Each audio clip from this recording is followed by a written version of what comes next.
నమస్తే, నేను Madhu. T24 IND వ్యూవర్స్కి ఈరోజు ఇంకొక టాపిక్ గురించి మాట్లాడదామని. అదేంటంటే మీ అందరికీ తెలుసు, తెలంగాణ హైదరాబాద్లో మిస్ వరల్డ్ కాంటెస్ట్ ఒకటి జరుగుతుంది, మిస్ వరల్డ్ 2025. దీనికి ఏమవుతుందంటే ప్రపంచవ్యాప్తంగా ఉన్నటువంటి అందగత్తలు ఎవరైతే మిస్ కంట్రీ ఉంటారో వాళ్ళని తీసుకొచ్చేసి సెలెక్ట్ చేసుకుంటారు అన్నట్టు. అట్లా డిఫరెంట్ కంట్రీస్ నుంచి వచ్చిన వాళ్ళలో కాంటినెంట్ వైజ్గా సెలెక్ట్ చేసుకుంటే ఒక ఫైనలిస్ట్లో 20 మెంబర్స్ తయారవుతారు. ఆ 20 మెంబర్స్ నుంచి ఎవరైతే ఫైనలిస్ట్ 1, 2, 3 వస్తారో miss world, miss runner up 1, runner up 2 వస్తారు అన్నట్టు.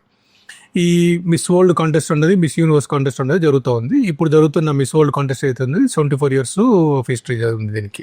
వాళ్ళు వాళ్ళ దేశాలని, వాళ్ళ కల్చర్ని డిఫరెంట్ కంట్రీస్లో ఎక్కడైతే ఈవెంట్స్ జరుగుతూ ఉంటాయో ఆ ఈవెంట్స్లో దాన్ని ప్రజెంట్ చేస్తూ ఉంటారు అన్నట్టు. అదేవిధంగా మన దగ్గర నుంచి కూడా ఇక్కడ మన పార్టిసిపేట్ మీ అందరికి ఐడియా ఉంటుంది. ప్రియాంక చోప్రా కానివ్వండి, లేకపోతే ఐశ్వర్య రాయ్ కానివ్వండి, లేకపోతే ఇట్లా చాలామంది పేర్లు ఉన్నారు, మీ అందరికీ తెలుసు. ఆ హిస్టరీ అంతా మనకు తెలిసిన విషయమే. నేను ఆ హిస్టరీ పోదలుచుకోలేదు. ఇప్పుడు కరెంట్ కాంటెక్స్ట్లో మనం మాట్లాడుతున్న విషయం ఏంటంటే, తెలంగాణ హైదరాబాద్లో ఈసారి జరుగుతూ ఉంది ఈ మిస్ వరల్డ్ కాంటెస్ట్. అని ఏం చేస్తున్నారంటే, తెలంగాణకు వచ్చిన తర్వాత వాళ్ళని రామప్ప టెంపుల్ తీసుకెళ్లారు, వరంగల్ 1000 పిల్లర్ టెంపుల్ తీసుకెళ్లారు, ఇక్కడ మన హైదరాబాద్లో తెలంగాణ సెక్రటరీ చూపించారు, తర్వాత కమాండ్ కంట్రోల్ సెంటర్ చూపించారు, Asian institute of gastroenterology hospital చూపించారు, తర్వాత మన దీని ఏమంటారు దుర్గం చెరువు మీద ఉన్నటువంటి హ్యాంగింగ్ బ్రిడ్జ్ చూపించారు. So iconic structures of Hyderabad Telangana అయితే చెప్పుకుంటున్నామో వాటిని చూపించారు. మొన్న ప్రీవియస్లీ మనం అనుకున్న విషయం ఏంటంటే, తెలంగాణ న్యూయెస్ట్ ఫౌండ్ స్టేట్లో న్యూయెస్ట్ డెవలప్మెంట్స్ ఏదైతే జరిగాయి అంటే, కమాండ్ కంట్రోల్ సెంటర్ కానివ్వండి, తెలంగాణ సెక్రటరీ కానివ్వండి, లేకపోతే తెలంగాణలో ఇప్పుడు మన దుర్గం చెరువు ఉన్న కేబుల్ బ్రిడ్జ్ కానివ్వండి, ఏషియన్ ఇన్స్టిట్యూట్ ఆఫ్ గ్యాస్ట్రోఎంట్రాలజీ కానివ్వండి, హైటెక్ సిటీ ఏరియాలో ఉన్నటువంటి కొత్త బిల్డింగ్స్ కానివ్వండి, ఇవన్నీ న్యూ డెవలప్మెంట్స్, న్యూయెస్ట్ ఇన్ఫ్రాస్ట్రక్చర్. తర్వాత ప్రీవియస్ గవర్నమెంట్ ఏదైతే మన తెలంగాణ ఫార్మేషన్ అయిన తర్వాతనే ఉన్నటువంటి బీఆర్ఎస్ గవర్నమెంట్ టైంలో ఓల్డ్ యునెస్కో హెరిటేజ్ సైట్ కింద రామప్ప కోసం అప్లికేషన్ పెట్టి ప్రాసెస్ చేసి రామప్ప టెంపుల్కి ఓల్డ్ యునెస్కో సైట్ కింద, హెరిటేజ్ సైట్ కింద సర్టిఫికేట్ తీసుకోవడం జరిగింది అన్నట్టు. అంటే తెలంగాణకి ప్రత్యేకంగా, తెలంగాణకు ఆకర్షణగా ఉన్నటువంటి స్ట్రక్చర్స్ ఏదైతే గత 10 సంవత్సరాల ప్రభుత్వంలో అంటే ప్రీవియస్ బీఆర్ఎస్ గవర్నమెంట్ జరిగినాయో వాటిని చూపిస్తూ తెలంగాణని ప్రపంచాన్ని పరిచయం చేద్దామనే ఒక ప్రోగ్రామ్ తీసుకున్నాను. దీనికోసం తెలంగాణ టూరిజం వాళ్ళు తెలంగాణ జరూర్ అనే ఒక కాన్సెప్ట్ తీసుకున్నారు. ఇంతవరకు బాగానే జరిగింది. ఈ వచ్చిన కాంటెస్ట్లు వచ్చిన రోజు కాంచెం మొదలు పెడితే వాళ్ళని ఏం చేశారంటే, ఒక 4-5 ఏసీ బస్సులు, వాళ్ళకు ముందు వెనకాల ఒక 2 పైలట్ కార్లు, 2 పోలీసు వాళ్ళని వాళ్ళ మీద పెట్టేసి, ఒకరోజు పొలో అని చెప్పి రామప్ప టెంపుల్కి, ఒకరోజు 1000 స్తంభాల గుడికి, ఒకరోజు వరంగల్కి, ఒకరోజు రామోజీ ఫిలిం సిటీకి, ఒకరోజు ఏఐజీ హాస్పిటల్కి, ఒకరోజు మా ట్రైడెంట్ హోటల్కి, ఒకరోజు తెలంగాణ సీఎం ఆఫీస్కి, సెక్రటేరియట్కి, ఇట్లా వాళ్ళని తిప్పుతూనే ఉన్నారు అన్నాడు వచ్చిన కాడ నుంచి. దగ్గర ఒక 1 వీక్ నుంచి వీళ్ళు ఉన్నారు. ఈ 1 వీక్ ప్రోగ్రాంలో రోజంతా వాళ్ళు తిప్పుతూ ఉన్నారు. దానికి ఏంటంటే కొంతమంది గవర్నమెంట్ సైడ్ నుంచి ఏం చెప్పారు, తెలంగాణ కల్చర్ని, తెలంగాణ హెరిటేజ్ని, తెలంగాణకు సంబంధించిన విషయాలను చూపిస్తున్నాం కాబట్టి అని చెప్పేసి అన్నారు. సరే, మళ్ళంటి వాళ్ళు ఏమనుకుంటాము, నిజమే కదా, కొత్త స్టేట్ వచ్చింది, కొత్త స్టేట్ని ప్రొజెక్ట్ చేస్తున్నారు, చూపిస్తున్నారు, బాగానే జరుగుతుంది అని అనుకున్నాం. అయితే ఇక్కడ ట్విస్ట్ జరిగింది. ఏమైందంటే, మిస్ ఇంగ్లాండ్, ఇప్పుడు లేటెస్ట్ 2024లో ఉన్నటువంటి మిస్ ఇంగ్లాండ్ ఇప్పుడు 2025లో మిస్ వరల్డ్ కాంటెస్టెంట్. ఆమె పేరు Mila. Her age is 24 years. ఈ మిలా అనేట ఆమె ఏం చేసిందంటే, 74 years ఆఫ్ మిస్ వరల్డ్ కాంటెస్ట్లో first time she quit the contest అన్నాడు. అంటే ఒక క్విట్టింగ్ అంటే తెలుసు కదా, ఆ ప్రోగ్రామ్లో వదిలేసి వెళ్ళిపోవడం ఫస్ట్ టైం జరిగింది అన్నట్టు.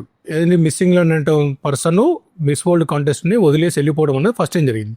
ఇది వదిలేసి వెళ్ళిపోవడం కారణం ఏంది, మనకి ఇండియాలో మనకు ఎవరు తెలియదు, తెలంగాణ తెలియదు, హైదరాబాద్ కూడా మనకు తెలియదు ఇట్లా జరిగిన సంగతి. ఈవిడ వెళ్ళిపోయి సన్ అనే ఒక ఇంటర్నేషనల్ పత్రిక ఉంది, అది ఎక్కడ ఉంది, యూకేలో ఉంది, ఇంగ్లాండ్లో ఉంది. ఆ ఇంగ్లాండ్లో ఉన్నటువంటి సన్ పత్రికకు ఒక ఇంటర్వ్యూ ఇచ్చింది అన్నట్టు. ఆల్మోస్ట్ ఒక 15-20 minutes ఆఫ్ ఇంటర్వ్యూ ఉంది. లెంత్ ప్రోగ్రామ్ ఉండొచ్చు, ఒక 20 minutes ఆఫ్ ఇంటర్వ్యూ ఉంది. దాంట్లో she accusing the Telangana government. ఏమని అక్యూజ్ చేస్తుంది అంటే, మేము పోయింది మా కల్చర్ని చూపించుకోవడానికి మిస్ వరల్డ్ కాంటెస్ట్లో పెజెంట్గా ఉండి, ఆ పెజెంట్లో పార్టిసిపెంట్గా ఉండి మేము మిస్ వరల్డ్గా కాంటెస్ట్గా వచ్చాం. కానీ అక్కడ మమ్మల్ని ఏం చేశారంటే, ఒక తోలుబొమ్మలాగా, ఒక ఆట వస్తువులాగా, ఒక స్త్రీకి వాల్యూ లేకుండా చేసేసి మమ్మల్ని ఎవరైతే స్పాన్సర్ చేస్తున్నారో వాళ్ళ ముందు మమ్మల్ని పెరేడ్ చేయించారు అని చెప్పి ఎలిగేషన్ చేస్తారు అన్నట్టు. We are made to parade in front of them అనేసి అన్నారు. ఈ పెరేడ్ అన్న అంశంలో అది ప్రైవేట్గా జరిగిందా అంశమా, లేకపోతే పబ్లిక్లో జరిగిందా, వాళ్ళు ఎట్లాంటి పరిస్థితుల్లో పెరేడ్ చేశారు ఏంటన్నది ప్రస్తుతానికి అయితే సీక్రెసీ కింద. ఎందుకంటే మనకు తెలియదు. ఎందుకంటే మన లోకల్ న్యూస్ పేపర్లు కానివ్వండి, లేకపోతే లోకల్ మీడియా ఛానళ్ళు కానీ ఎక్కడికంటే రాలే. ఈవిడ ఎప్పుడైతే క్విట్ చేసి అక్కడ యూకేకి వెళ్ళిపోయిందో, అక్కడ ఇచ్చిన ఇంటర్వ్యూలో సన్కి ఇచ్చిన ఇంటర్వ్యూ ద్వారా ఇది బయటకు వచ్చింది అన్నట్టు. తర్వాత తను ఏమంటుందంటే, మీకు లేచిన కాంచెం మొదలు పెడితే రాత్రి పండుకునేంత వరకు కూడా మేము మేకప్తోనే ఉండాలి. ఈ మధ్యలో ఎవరైతే బిజినెస్ మ్యాన్ ఉన్నారో లేదా ప్రభుత్వ పరంగా ఎవరైతే ఇన్ఫ్లుయెన్షియల్ పర్సన్స్ ఉన్నారో, ఎవరైతే యూత్ అంటే పొలిటికల్గా ఉండి ఆల్రెడీ తెలంగాణ గవర్నమెంట్లో ఉండి ఇన్ఫ్లుయెన్షియల్ ఉండి middle aged persons and lower middle age person, అంటే ఆవిడ మాటల ప్రకారం మనకు కనబడుతుంది ఏంటంటే 30 సంవత్సరాలు మొదలు పెడితే 50 సంవత్సరాల వయస్కులు ఈ మధ్యలో ఉన్నటువంటి వాళ్ళు ఆ ప్రజెంట్ ఎవరైతే గర్ల్స్ ఉన్నారో వాళ్ళ చుట్టే తిరుగుతూ ఉన్నారు, మాకు ఇబ్బందికర పరిస్థితి క్రియేట్ చేశారు అని చెప్పేసి అంటున్నారు. దీనివల్ల ఏం జరుగుతుందంటే కాంటెస్టెంట్ క్విట్ చేసి వెళ్ళిపోవడం అన్నది ఒక సమస్య అయితే, తెలంగాణకి ఏదైతే ఒక 10 సంవత్సరాల నుంచి కొత్త స్టేట్ తెచ్చుకోవడము, తెలంగాణకు బ్రాండ్ ఇమేజ్ క్రియేట్ చేసుకోవడము, ఇంతకుముందు మనకి ఇక్కడ ఫార్ములా ఈ రేస్ అని ఒకటి జరిగింది ఎలక్ట్రిక్ మొబిలిటీ మీద, దానికి గ్లోబల్గా పేరు తీసుకొచ్చింది. తర్వాత మనకి హైదరాబాద్లో టిమ్ కుక్ హైదరాబాద్కి యాపిల్ చైర్మన్ ఇక్కడ హైదరాబాద్ రావడం జరిగింది, మైక్రోసాఫ్ట్ సత్యనాదెల్లా హైదరాబాద్ రావడం జరిగింది. ఇప్పటివరకు మనకి ఏం జరిగినాయి, గ్లోబల్ సీఈఓస్ ఎవరైతే ఉన్నారో, గ్లోబల్గా చాలా ఐకానిక్ స్ట్రక్చర్స్ ఐకానిక్ పర్సన్స్ ఎవరైతే ఉన్నారో వాళ్ళందరూ హైదరాబాద్కి వచ్చేసి హైదరాబాదు ఐటీ ఇన్ఫ్రాస్ట్రక్చర్లో, తర్వాత హెల్త్ కేర్లో, హెల్త్ టూరిజంలో ముందుకెళ్తున్నాము, ఫార్మా అండ్ వ్యాక్సిన్ మ్యానుఫ్యాక్చరింగ్లో మనం ముందుకెళ్తున్నామని మనం ప్రొజెక్ట్ చేసుకున్న ఒక ఇమేజ్ ఈ రోజున ఇక్కడ జరిగినటువంటి ఈ ఒక మిస్ వరల్డ్ కాంటెస్ట్లో ఒక పర్సన్ బయటికి ఎలిగేషన్ చేయడం వల్ల ఒక 10 సంవత్సరాల కాలంలో మనం తీసుకొచ్చుకున్నట్టు ఒక ఇమేజ్ అంతా కలిపి మంటగలిసిపోయిన పరిస్థితి తీసుకొచ్చారు అన్నట్టు. దీన్ని ప్రభుత్వ పరంగా కానివ్వండి, లేకపోతే ప్రభుత్వ అధికార పరంగా కానివ్వండి, ఇప్పటిదాకా ఒక స్టేట్మెంట్ రాలేదు. ఇంకొకటి ఏంటంటే, తెలంగాణ టూరిజంకి మొన్నటి వరకు స్మితా సబర్వాల్ గారు ఉండేవారు. ఎప్పుడైతే అంటే ఈ కాంటెస్ట్ మొదలవుతుందో ఆ టైంలో స్మితా సబర్వాల్ గారు అనేది ఇక్కడ నుంచి తప్పించేశారు అన్నట్టు. దీని వెనకాల మతలబ్ ఏంటి అంటే, ఈ ప్రోగ్రాము స్కెడ్యూలింగ్ ఏదైతే చేశారో అవంతా ఆవిడకి నచ్చలేదా, ఆవిడ ఇట్లాంటి ఎంకరేజ్ చేయలేదు, అంటే she's a women and she's a graceful officer, ఆవిడకి ఇట్లాంటి ప్రోగ్రామ్స్ నచ్చకపోయి ఉండొచ్చు, ఈ పెరేడ్లు గిరేడ్లు ఇట్లా వాళ్ళ ముందు చేయడం అన్న నచ్చకపోయి ఉండొచ్చు, మేబీ ఆవిడ అబ్జెక్షన్ చెప్పుండొచ్చు, ఆవిడ అబ్జెక్షన్ చెప్పడం వల్లనే ఆమె తప్పించారేమో. ఆవిడ చెప్పినా కూడా వీళ్ళు చేసి ఉండడం వల్లనే ఈ రోజున ఈ పరిస్థితి తలవంపు వచ్చిందేమో. ఇది ప్రభుత్వ పరంగా ఎంతవరకు క్లారిటీ లేదు, ఏం లేదు. అదేవిధంగా ఎవరైతే మనకి స్త్రీ అని, నారి అని, గొప్పదని మన దేశంలో పూజిస్తాం, మహిళల్ని పూజిస్తామని చెప్పేసి అని మహిళలే మనకని మహిళా సాధికారత మాట్లాడేటువంటి నాయకులు ఎవరైతే ఉన్నారో, నాయకురాళ్ళు మరి మహిళల కోసం మేమే చేస్తున్నామని చెప్పి చెప్పుకుంటూ ఉంటారు కదా. ఇప్పటి వరకు ఒక్క కూడా బీజేపీ నుంచి కానివ్వండి, లేకపోతే కాంగ్రెస్ పార్టీ నుంచి కూడా స్టేట్మెంట్ రాలేదు. కానీ ఒకటేంటంటే, సభ్య సమాజం కానివ్వండి, పొలిటికల్గా కానివ్వండి, ప్రతి ఒక్కరు కూడా ఇది ఖండించాల్సిన విషయం. ఎందుకంటే ఇది దేశానికి సంబంధించిన విషయం. ఇదేదో హైదరాబాదో లేకపోతే రేవంత్ రెడ్డో లేకపోతే బీఆర్ఎస్ పార్టీయో ఈ సంబంధించిన విషయాలు కాదు.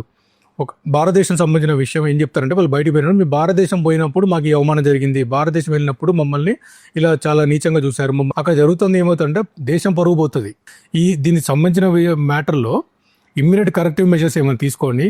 తనకి ఏదైనా తప్పు జరిగినా లేకపోతే ఈవెంట్లో తప్పు జరుగుతున్నా కూడా వాటన్నిటి కరెక్షన్ చేసుకోండి. ప్రభుత్వము ఆ ఫైనల్ ఈవెంట్ రేపు ఉన్నట్టుంది, ఆ ఫైనల్ ఈవెంట్ అంతా కొంచెం ప్రాపర్గా చేసుకోండి.